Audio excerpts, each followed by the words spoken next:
నేనే రాజు నేనే మంత్రి మీకు ఒక మంచి అప్లాస్ కానీ మంచి రెస్పాన్స్ వచ్చినట్టు అనిపించింది. అంటే అంటే కాజల్ని కాల్తో తన్నే సీన్ అదంతా ఉంటుంది కదా, మీకు అంటే ఏమైనా అనిపించింది మీకు ఫస్ట్ హౌ ఇట్ అంటే మీకు ఆపర్చునిటీ ఎలా వచ్చింది అండ్ మీరు చేసిన తర్వాత what you felt that reaction? అంటే ఫస్ట్ ఆపర్చునిటీ అంటే ఇట్స్ వెరీ ఇంట్రెస్టింగ్. నాకు ఫ్రెండ్ నిహారిక అని తను ఏం చెప్పిందంటే తేజ గారు ఆడిషన్స్ చేస్తున్నారు ఆయన సినిమాకి వెళ్ళు అని చెప్పింది. వెళ్ళాను ఆడిషన్స్కి, ఓపెన్ ఆడిషన్స్కి వెళ్ళాను. వెళ్ళిన తర్వాత ఆయన చూసి నీ ఫొటోస్ ఏమన్నా చూపి అన్నారు. అంటే డిఫరెంట్ ఫొటోస్ చూపిస్తే ఇలా చూసి ఏం చేసామంటే ఇలా కొంచెం థియేటర్ వర్క్ చేశాను సార్, ఇది చేశానంటే నీలో నిన్ను ఎనీవేర్ బిట్వీన్ 24 to 34 ఏజ్ గ్రూప్లో ఎక్కడైనా వాడుకోవచ్చమ్మా నీ ఫేస్ని అన్నారు. He was the first one to say that. Teja గారు దట్ నిన్ను యంగ్ నుంచి ఓల్డ్ దాకా ఏ ఏజ్ గ్రూప్లో అయినా నిన్ను వాడుకోవచ్చు అన్నారు ఆయన. అని ఫేస్ స్క్రీన్ ప్రెజెన్స్ ఉంది నీకు, ఇది ఉంది అని నేను ఒక సినిమా చేస్తున్నాను. ఆ సినిమా కాదు, ఈ సినిమా కాదు, నేను ఒక సినిమా చేస్తున్నాను తర్వాత. ఆ సినిమా నేను రాజశేఖర్ గారితో చేస్తున్నాను. నేను దాంట్లో ఒక విలన్ ఉంటుంది, సర్పంచ్ వైఫ్. దానికి నువ్వు బాగా సూట్ అవుతావు. నువ్వు నీలో నేను ఒక ఆడిషన్ వీడియో చూపించడానికి నేను ఆల్రెడీ చేసింది ఒకటి. ఆయనకు దాంట్లో నా లుక్ ఒకటి నచ్చింది అనమాట. బొట్టు పెట్టుకునేదో సంథింగ్ ఏదో గయ్యాళి పెళ్ళాం కింద చేశాను అదేదో. ఆయన చూసి నేను దాంట్లో నీకు ఆ గయ్యాళిది గెటప్ అది సూట్ అవుతుంది అన్నారు. పిలుస్తాను అని చెప్పేసి ఆయన అసిస్టెంట్ డైరెక్టర్కి రాహుల్ నెంబర్ నోట్ చేసుకున్నారు. ఓకే అనుకున్నా, అమ్మయ్య ఆయనకు పాజిటివ్ ఉంది పిలుస్తా అన్నారు. అయిపోయింది, 1 year అయిపోయింది, నాకు ఎప్పుడు కాల్ రాలేదు. సరిపోయింది ఓకే అనుకున్నా. సురేష్ ప్రొడక్షన్స్కి కాల్ వచ్చింది ఒకసారి. సో వస్తే 1 year తర్వాత ఆయన అన్న తర్వాత 1 year తర్వాత సురేష్ ప్రొడక్షన్స్ నుంచి వేరే దేనికో కాల్ వచ్చి ఏదో యాక్ట్ చేయమన్నారు. యాక్ట్ చేసిన తర్వాత ఈ అమ్మాయికి అప్పుడు తేజ గారు అక్కడ కనిపిస్తే సార్ హలో నన్ను గుర్తుపట్టారంటే ఇలా చూసి ఇలా అన్నారు. అంటే సార్ 1 year బ్యాక్ మీరు రాజశేఖర్తో ఒక సినిమా తీస్తున్నాను, నీకు విలన్ క్యారెక్టర్ ఇస్తాను సర్పంచ్ వైఫ్ అని అన్నారు సార్. అంటే అని రాహుల్ ఏంటి అన్నాడు అసిస్టెంట్ డైరెక్టర్తో. అంటే సార్ ఆ క్యారెక్టర్ వేరే వాళ్ళకి ఇస్తున్నాం సార్ ఇప్పుడు అని. అంటే అదే సినిమా రానాతో ఇస్తున్నారు, చేంజ్ అయింది. అయితే ఇప్పుడు ఆ క్యారెక్టర్ వేరే వాళ్ళకి ఇస్తున్నాను సార్. అంటే ఇన్స్పెక్టర్ అంటే అది కూడా సెలెక్ట్ అయిపోయింది సార్. ఏం మిగిలింది అంటే అది ఎమ్మెల్యే వైఫ్ అంటే అది కూడా వేరే వాళ్ళు అంటే పిఏది ఉంది సార్. అంటే నేను సార్ అలాంటి క్యారెక్టర్స్ నేను చెయ్యను ఇట్లా అన్నా. అంటే తేజ గారు ఇలా చూసి రాహుల్ని సరే నెక్స్ట్ టైం స్క్రీన్ టెస్ట్కి లుక్ టెస్ట్కి పిలువు తర్వాత చూద్దాము అన్నారు. తర్వాత ఒక 2 weeks తర్వాత స్క్రీన్ టెస్ట్ లుక్ టెస్ట్ అన్నారు. లుక్ టెస్ట్లో నాకు రకరకాల గెటప్ వేశారు, ఫోటోలు తీశారు, రమ్మన్నారు, సురేష్ ప్రొడక్షన్స్ అంతా చేశారు, అంత అయింది. కానీ నాకు తర్వాత అసిస్టెంట్ డైరెక్టర్స్ చెప్పారు దట్ అవి ఎవరెవరైతే ఫస్ట్ సెలెక్ట్ అయ్యారో వాళ్ళే చేస్తున్నారు అని చెప్పేసి లైట్ తీసుకున్నాను. నేను వెళ్ళిపోయాను.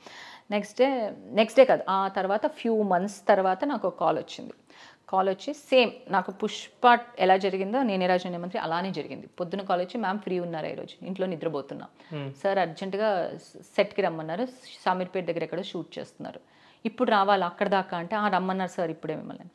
సరే అని ఇమీడియట్గా వెళ్ళిపోయాను. అంటే సార్ చీర కట్టుకు రమ్మన్నారు. నేను జనరల్లీ డైరెక్టర్స్ని కలవడానికి వెళ్ళినప్పుడు శారీస్ కట్టుకుని వెళ్తాను. ఎక్కడ ఏ డైరెక్టర్ని కలవడానికి వెళ్ళినా శారీ కట్టుకుని వెళ్తాను.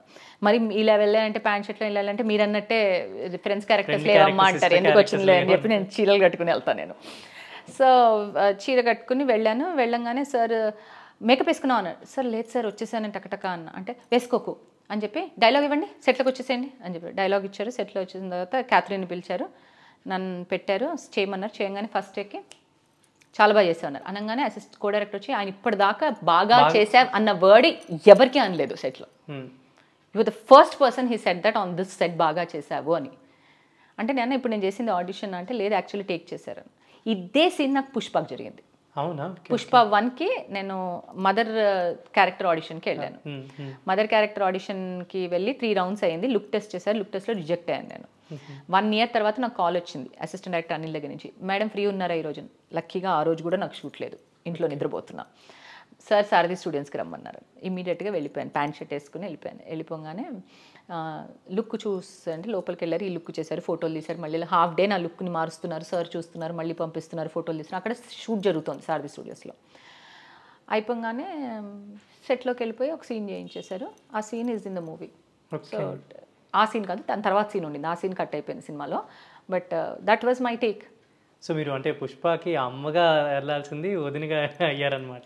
సో మీకు రాసి పెట్టింది యాక్చువల్లీ మీరు పుష్ప మూవీలో ఉండాలి ఏదో ఒక రకంగా. అంటే ఆయనకి బహుశా ఆడిషన్స్ నచ్చి ఉంటాయి, బస్ అమ్మ లుక్ వర్కౌట్ అయ్యి ఉండదు. సో ఆయన ఈ ఉంటారు. మీరు అమ్మ అంటే జీర్ణించుకోలేకపోయారేమో. ఏం కాదు, నేను అమ్మ బాగా చేస్తాను. బబుల్ గమ్ లో చేశాను. అసలు నాకు బబుల్ గమ్ అయితే ఇప్పుడు చెప్పాలి యాక్చువల్ దాని గురించి. బబుల్ గమ్ చూసినప్పుడు నిజంగా ఒక పేరెంట్ అంటే మదర్ అండ్ ఫాదర్ ఇలా ఉంటే బాగుంటదేమో లైఫ్ అన్నట్టు అనిపించింది అనమాట. మంచి సపోర్టివ్ పేరెంట్. రవికాంత్ గారు డైరెక్టర్ కదా. ఇలా అనకండి నాతో. ఆ రోజు అలా అయింది తెలుసా, లుక్ టెస్ట్ అప్పుడు, పుష్ప లుక్ టెస్ట్ అప్పుడు. అఫ్కోర్స్ అందుకని తీసేశారని నేను చెప్పట్లేదు, ఆబ్వియస్లీ అందరూ కలిసి అన్ని చూస్తారు అనుకో, బాడీ లాంగ్వేజ్ చూస్తారు, అన్ని ఇస్తారు. కానీ ఆ రోజు ఆ మేకప్ అతను చూడాలి. యంగ్ అమ్మ, ఓల్డ్ అమ్మ, 2 గెటప్ వేసి 2 డిఫరెంట్ స్క్రిప్ట్స్ ఇచ్చి చేయమన్నారు అనమాట మమ్మల్ని.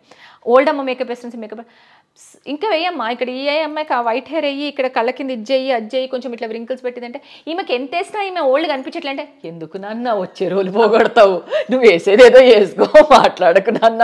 లేదు మేడం చాలా ఇంకా వద్దు, నాకు కాంప్లిమెంట్స్ వద్దు. అలా నీకు చెప్తున్నా, నువ్వు మాటి మాటికి అలా అన్నావు అనుకో, ఇచ్చేవాడు కూడా ఓహో ఈవిడ అమ్మలా కనిపించదేమో, ఈవిడ అమ్మని చేయకండి అంటారు రేపు పొద్దున. అమ్మ క్యారెక్టర్స్ నేను అమ్మ చేయటం మొదలెట్టిన రీజన్ ఏంటంటే, మిగతా క్యారెక్టర్స్కి స్కోప్ ఉండట్లేదు సినిమాల్లో. అత్తలు చేసినా పిన్నులు చేసినా వెనకాల నుంచోడము, 1-2 లైన్స్ ఇస్తున్నారు, లేకపోతే అంటే వెరీ రేర్లీ ఉంటాయి, కొందరికి ఉంటాయి. Wonderful actors, good actors, they have done wonderful scenes with తత్తా పిన్ని కాదనట్లే. కానీ ఇన్ జనరల్ చెప్తున్నా, అంటే వన్ సినిమాలు రావడం కాదు కదా, మనకి ఎప్పుడు సినిమాలు వస్తూ ఉండాలి కదా. అలా చూసుకుంటే అత్తలకి పిన్నులకి అక్కలకి అలా అలా అలా అలా రోల్స్ డైలాగ్స్ ఉంటాయి. అమ్మ అనగానే you will have more screen presence. So I want amma, నాకు ఎంగ వద్దు, నాకు హీరో కనిపించినప్పుడల్లా అమ్మ కనిపిస్తుంది. కానీ అలానే I don't want to be typecasted. If there is a character which I can do, which is urban and which is different and which has a much big screen space, like a collector or లేకపోతే police inspector, because I can carry myself off. కాబట్టి అలాంటి వాటికి scope ఉన్నవైనా I will do brilliantly.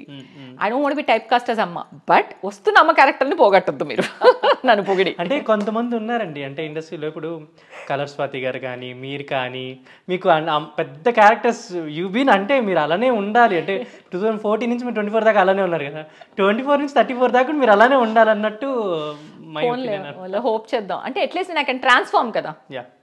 People have seen, ఇప్పుడు జనాలు చూసారు కాబట్టి ఈ అమ్మాయి ట్రాన్స్ఫర్మేషన్ అవ్వగలదు అన్ని రకాలుగా, కాబట్టి hopefully I will be able to do everything. నేను ఇలా కనిపించడం కారణం కూడా అదే అనమాట, జనాలకి హలో నేను వేరే క్యారెక్టర్లు చేస్తాయో ఇట్లా కనిపిస్తా అని చెప్పడానికి.